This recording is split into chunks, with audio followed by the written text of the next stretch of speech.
Boa tarde, pessoal. Obrigada pela presença. Boa tarde a todos e todas. Eu sou a Ana, eu sou Head de Tecnologia e Design do Acon Institute. E estamos aqui para fechar com chave de ouro esse palco. Vamos falar um pouquinho sobre dashboards e métricas como direcionadores dos melhores investimentos por canal de venda. E hoje eu vou dividir meu palco com duas pessoas, dois profissionais incríveis. Gostaria de uma salva de palmas para o Yuri, gerente de marketing de performance da Hering. E para o Felipe, head de produto e tecnologia da Cobase.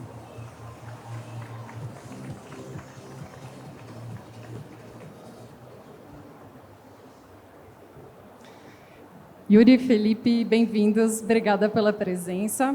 Bom, vamos começar se apresentando. Conta para a gente um pouquinho quem vocês são, que desafio vocês estão liderando hoje nas empresas. Boa tarde, pessoal. Então, hoje estou nessa cadeira de gerente de marketing de performance da Hering. Então, hoje, sob a minha responsabilidade, eu tenho as áreas de mídia digital, uma perninha do offline ali também, toda a frente de CRM e a área de conteúdo digital também, de forma transversal. Então, uma frente muito de utilizar da melhor maneira possível nossos investimentos no canal para trazer tanto receita quanto também construir marca. Então, a gente sabe que geralmente esses dois mundos andam nem sempre no mesmo caminho, mas a gente se propõe a fazer isso funcionar. Boa tarde a todo mundo. Eu sou o Felipe Tamburuz, eu sou responsável pelo time do Cobase Labs. O Cobase Labs é uma área de produto, tecnologia e inovação dentro da companhia. A gente é responsável por criar todas as interações digitais que tem com os nossos clientes, dentro de aplicativos, site e toda a área de tecnologia e dados também. Então fica tudo a nossa missão de fazer essa experiência online ser tão legal como é nas nossas lojas físicas. Legal, obrigada. Bom, antes só da gente entrar nas perguntas, né? É só uma agenda rapidinha, a gente vai fazendo uma introdução aqui. Como a gente sabe o dado certo para a operação, métricas e no contexto de omnicanalidade e melhores investimentos. Vamos lá. Primeira pergunta que eu queria fazer para vocês dois é: se vocês tivessem que escolher 2 ou 3 métricas principais para a tua operação digital, quais seriam e por quê? Posso começar? Essa pergunta é bem difícil, né, Ana? Cada escolha, uma renúncia, né? E a gente está vivendo num mundo, né, onde tem muito dado, muita informação, muita coisa para a gente mapear e olhar. Mas se eu tivesse que escolher, né, do ponto de vista de tecnologia, eu escolheria taxa de conversão. E eu estou roubando um pouquinho, né? Porque quando eu falo de taxa de conversão, eu estou falando um pouco sobre sessões, estou falando um pouco sobre pedido, estou falando um pouco sobre receita, ticket médio. Então, se eu pudesse escolher, eu faria essa escolha. Mas essa não pode ser a única escolha, né? Tem outras métricas que são complementares a esse processo como um todo. Eu vou falar um pouco sobre o ponto de vista de olhar o digital como canal de vendas, né? Então, de resultado final. Então, hoje, na Hering, a gente tem 3 indicadores muito chaves para a gente. O primeiro dele é a receita bruta, obviamente, né? Então a gente precisa vender. O segundo é a nossa receita líquida de última linha do DRE. Então, assim, nada adianta a gente vender e não ter lucratividade no final do dia. Então, a gente sabe que o contexto hoje do mercado é muito voltado a gerar rentabilidade. Então, todo mundo está buscando rentabilidade e não é diferente para a gente. E o terceiro é a base de clientes, né? A base ativa de clientes. Por quê? Né, assim, quando a gente olha a receita bruta, a gente vê, beleza, o que estamos fazendo hoje está funcionando? Sim ou não? Ponto 2, em relação à receita líquida. A receita que a gente está fazendo está sendo uma receita boa? Ou seja, estamos sendo eficientes no nosso trabalho do dia a dia? E a base ativa de clientes, ela nos mostra um pouco do cenário a médio e longo prazo.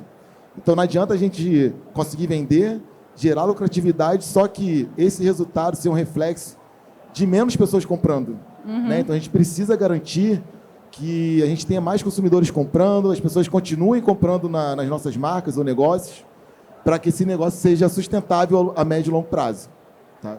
Legal, obrigada. Puxando um pouco o gancho no que você falou em relação a ser sustentável no longo prazo, aqui no VTEX Day a gente tem visto muitas palestras e muitas pautas trazendo marketing preditivo, inteligência artificial generativa, personalização, regionalização. E todas essas demandas que a gente tem para o futuro, para essas tendências fazerem sentido e elas conseguirem ser implementadas, a gente precisa ter uma coleta de dados confiável. A gente precisa não só que isso seja implementado e que isso exista, mas que você consiga coletar. Como que vocês hoje garantem ou entendem que estão capturando o dado certo?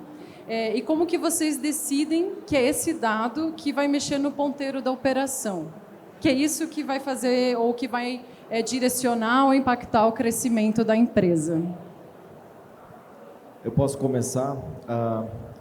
É bem difícil a gente responder e garantir esse dado está certo, esse é o dado que a gente tem que coletar e esse dado que a gente tem que observar. Mas acho que, do ponto de vista de tecnologia, a gente tem que estar sempre se questionando sobre como a gente está mensurando, como a gente está armazenando esses dados, isso é extremamente importante.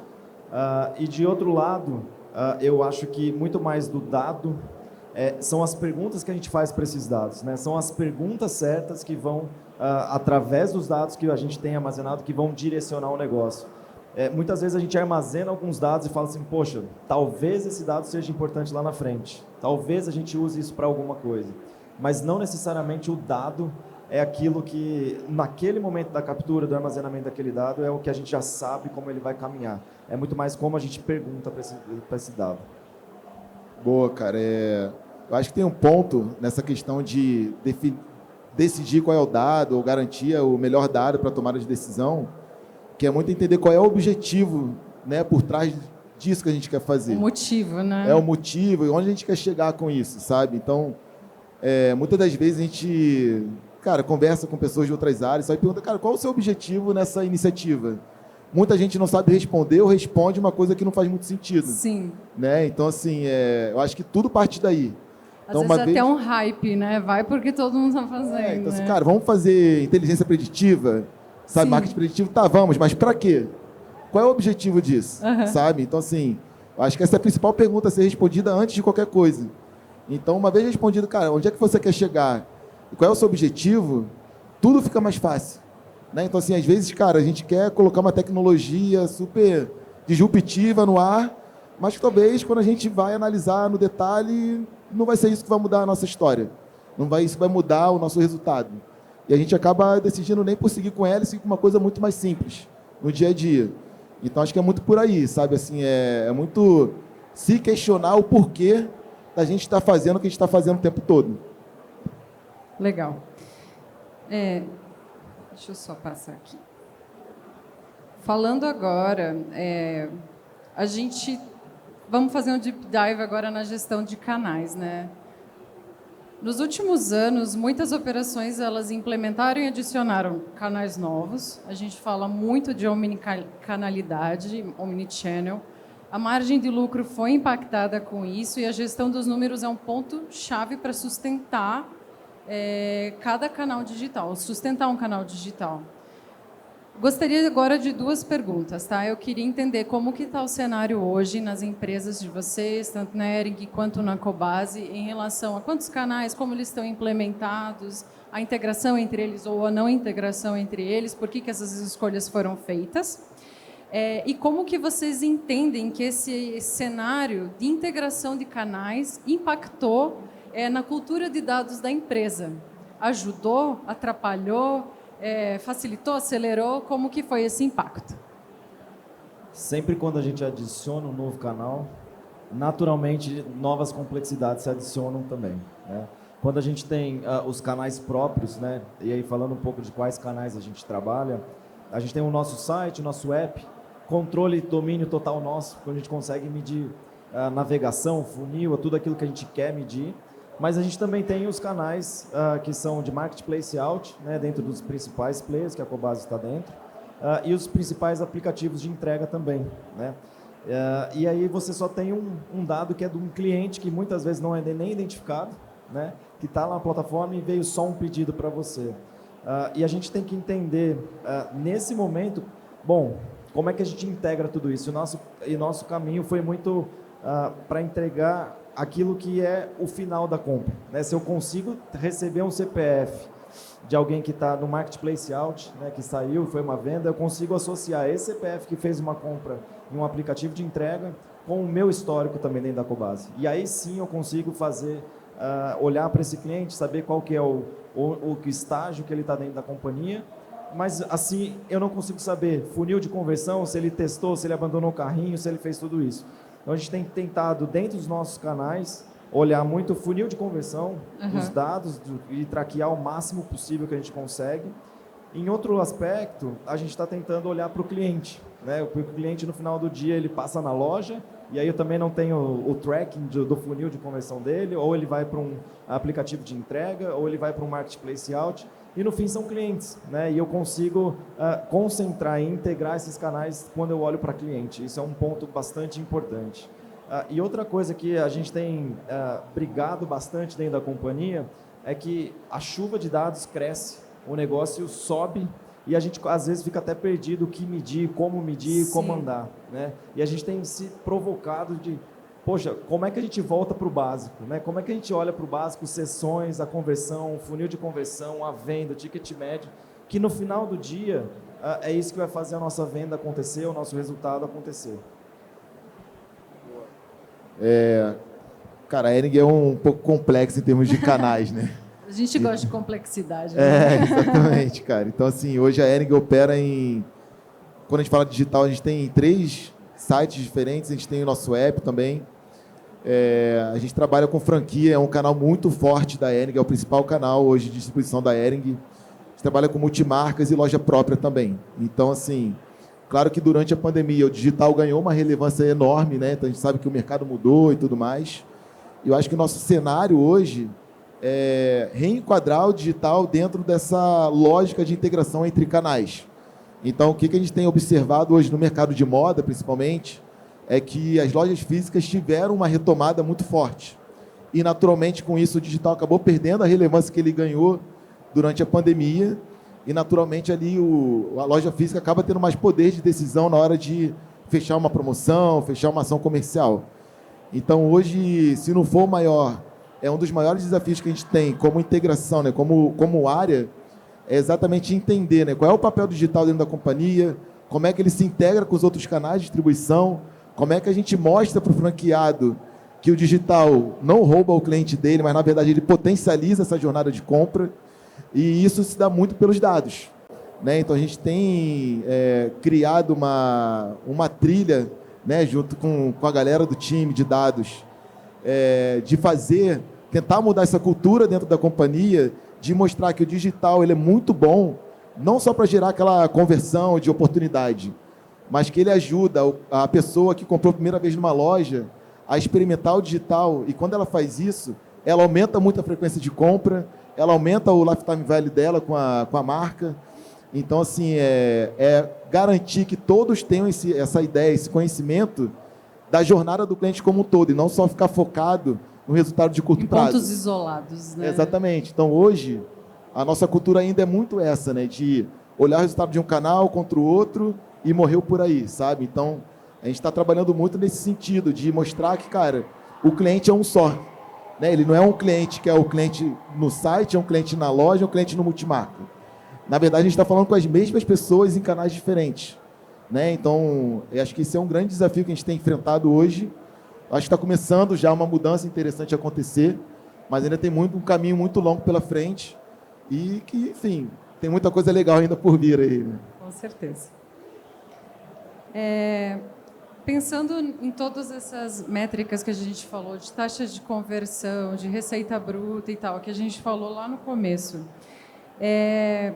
que passos vocês tomariam hoje, ou melhores práticas, para medir, mensurar ou tomar uma decisão baseado nessas informações, nesses dados? Bom, eu já comentei um pouco, é importante a gente voltar para o básico, né? Entender que a venda no final do dia ela é feita de uma sessão no digital, e eu vou puxar um pouco para os canais digitais, o time de tecnologia. A venda no final é um cliente que entrou no seu site, ele escolheu um produto e converteu. É isso que importa, né? E o que eu daria de sugestão é captura o máximo de dados que você puder, mas também não fica preso a alguma questão que você ainda não sabe o como fazer com aquele dado, o que fazer com aquele dado. Volta para o básico, que conforme o tempo vai passando, a maturidade vai crescendo dentro da companhia, e a gente vai começando a fazer novas perguntas para esses dados. Uma das coisas que a gente tem enfrentado hoje na companhia é uma questão de como a gente leva a capacidade, e isso se torna uma capacidade dos profissionais dentro da companhia, de terem a habilidade de olhar para uma base de dados e tirar insights daquilo, né? Isso não é recorrente, isso não é comum em todas as áreas de negócio, e a gente precisa aculturar as pessoas para fazer isso, porque tem muito dado, né? E aí pega um time de uma área de negócio específica, ela não consegue extrair esse dado, não consegue ter o insight, não consegue ter essa visão. Então, um caminho que a gente escolheu lá atrás é de tentar transformar o acesso a esses dados o mais self-service possível, mas do outro lado, as áreas que consomem esses dados, eles precisam aprender. No final do dia, às vezes, até fazer uma query, né, e fazer uma aproximação de dados, fazer alguma questão um pouco mais técnica até ali. Não precisa ser um analista de dados, um cientista de dados, mas todas as áreas de negócio precisam aprender a fazer isso. Então, uma dica que eu daria era, poxa, vamos aculturar a companhia nessa obtenção e análise de dados, porque é fácil a gente falar e não preciso convencer ninguém que a gente precisa ser data-driven, né? Ninguém precisa mais ser convencido disso, mas a gente precisa começar a usar, a gente precisa começar a sair do zero e operar esse negócio. Então, é um desafio que a gente tem tentado encontrar maneiras de solucionar. Boa, cara, concordo 1000% contigo nesse sentido. E eu acho que tem um ponto, assim, uma coisa que mudou muito a minha vida profissional foi começar a trabalhar com a metodologia de gestão dos OKRs. Acho que entrega muito isso, né? De entender, cara, quais são os números que realmente importam no final do dia. Então, assim, cara, como o Felipe falou, cara, a gente tem dados infinitos, cada vez maiores, muitas informações. Mas quando você vai parar para analisar se você está sendo bem sucedido ou não, quais são os números que importam? E aí você vai ter 2, 3 números que, cara, vão dizer tudo sobre o que você precisa saber. E é isso, é muito mais fácil, é muito mais tranquilo de você se alinhar com o time todo, de saber, cara, estamos no rumo certo ou não, e com as outras áreas também. Então, assim, cara, essa metodologia funciona muito bem e o conceito é muito importante.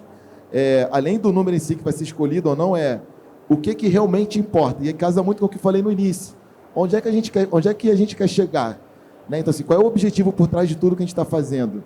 E, em cima disso, definir 3 indicadores básicos que vão dar esse norte. Para falar, cara, beleza, eu quero chegar na Lua. Cara, beleza, para chegar na Lua, o que eu tenho que fazer para chegar lá? Quais são os números que vamos dizer se daqui a 3 meses eu vou conseguir chegar na Lua ou não? Sabe, não preciso de 10, 15, 30 números para isso. Preciso de 3. São suficientes, sabe? Isso é fácil de fazer? Não, acho que é o maior desafio de todos, porque é isso, tem uma infinidade de indicadores para escolher, mas uma vez conseguindo isso, assim, é um trabalho contínuo, né, de aprendizado, de se acostumar a trabalhar dessa forma, mas uma vez conseguindo, isso muda todo o jogo. Com certeza. Eu vou pegar um gancho nas 2 últimas respostas de vocês, né? Você falou da cultura, você comentou também da priorização, né, de definir as principais. E isso, para mim, me remete muito a entender qual que é um papel que a liderança tem nisso, ou a alta gestão tem nisso, né? Porque tem certas coisas que são bottom-up, mas tem certas coisas que são top-down. Como que vocês veem o papel da liderança, né? Quando se trata não só de implementar, mas de sustentar uma cultura de dados dentro das empresas? Eu diria que é fundamental. A gente vive num momento que é completamente difícil de cercar tudo aquilo que a gente quer fazer, né? O nosso backlog nunca termina, né? As nossas demandas sempre crescem, e a gente tem que ter a capacidade de dar passo a passo, né? A gente não pode sonhar lá na frente e falar, poxa, eu quero sair do A e pro 100, do 1 e para o 100 de uma hora para outra. A gente tem que ir para o 1, para o 2, para o 3, para o 4. E a cultura da companhia, eu acredito muito fortemente que ela tem que vir do top para baixo, né? porque ela é uma cultura onde a empresa vai ter que aprender a dar os passos até chegar onde quer, porque ninguém é capaz de dizer como que a gente vai chegar lá, né? Hoje, ainda mais com esse advento de inteligência artificial surgindo aí nos últimos meses com uma tamanha intensidade, acho que é soberba demais saber qual que é o caminho, né? Mas é muito bom a gente falar, cara, a companhia vai dar um passo de cada vez, a companhia vai aprender a usar os dados um passo de cada vez, e acho que isso é papel fundamental do top management da companhia. Legal.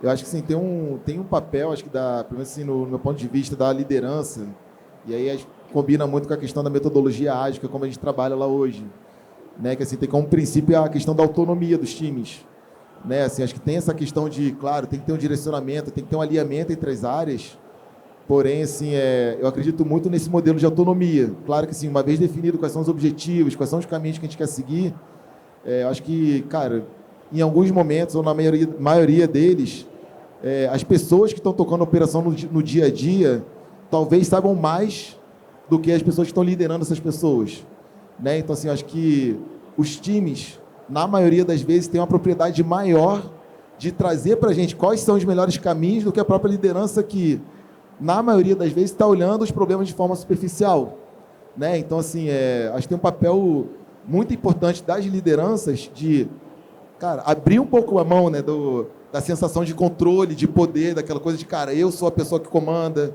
eu que vou decidir o que vai ser feito, o que não vai. É muito difícil, porque assim, o poder, ele corrompe, né? É muito fácil, muito gostoso você ser a pessoa que manda, que faz acontecer. Porém, em termos de resultados, de performance, eu acredito muito mais nesse modelo em que as pessoas do time conseguem ter autonomia para trazer, para pensar e ter liberdade de errar no final do dia, para que o negócio tenha uma inovação contínua, e que as pessoas possam trazer novas ideias, testar, sair um pouco da caixa, sem medo de represálias, porque tem muito isso às vezes, né? As pessoas não tentam coisas diferentes com medo de repente, sofrer uma represália ou até serem demitidas em algum momento. Então, acho que as lideranças deveriam muito pensar nesse tópico, que acho que é muito importante. É interessante, né, que a gente está falando de dados, mas a gente fala também de criar um ambiente de confiança para a experimentação e para o teste. E você só consegue experimentar e testar se existe um ambiente de confiança para você fazer isso enquanto colaborador, né? Porque se você teve a palestra da Amazon hoje de manhã, falava, se você vai experimentar tendo certeza que vai acertar, não é um experimento. E para você ter inovação e crescimento, você precisa testar as coisas, experimentar Nem elas. precisa experimentar, se você já sabe a resposta. Exatamente, né? Exatamente. Gente, a gente gostaria agora de abrir para perguntas. Eu tenho perguntas também, mas queria ouvir se alguém tem alguma dúvida para o pessoal em relação ao tema que a gente está tratando aqui hoje. É só erguer o braço.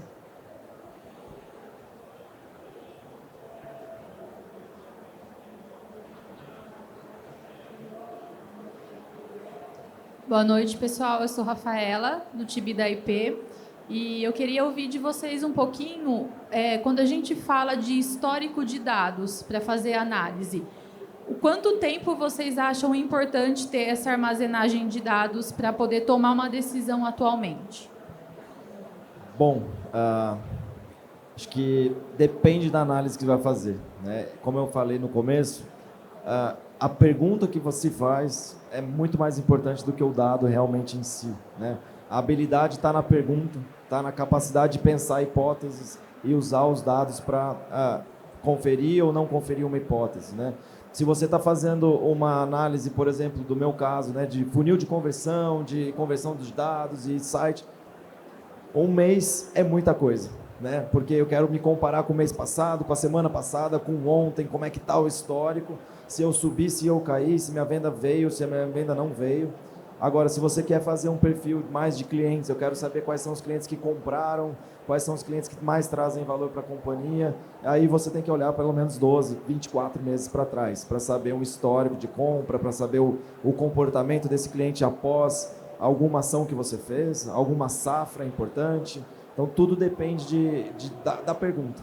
Então, eu sempre foco mais, cara, olha a pergunta e depois vai para os dados, né? Se você ficar olhando para os dados, vai dar uma confusão, você não vai saber para onde correr. Então, sempre o problema que você quer resolver, quais são as perguntas para resolver esse problema, e depois vai para os dados para saber se eles conseguem te responder aquela pergunta, que ele resolver aquele problema.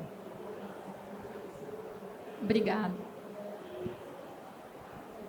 Mais uma pergunta?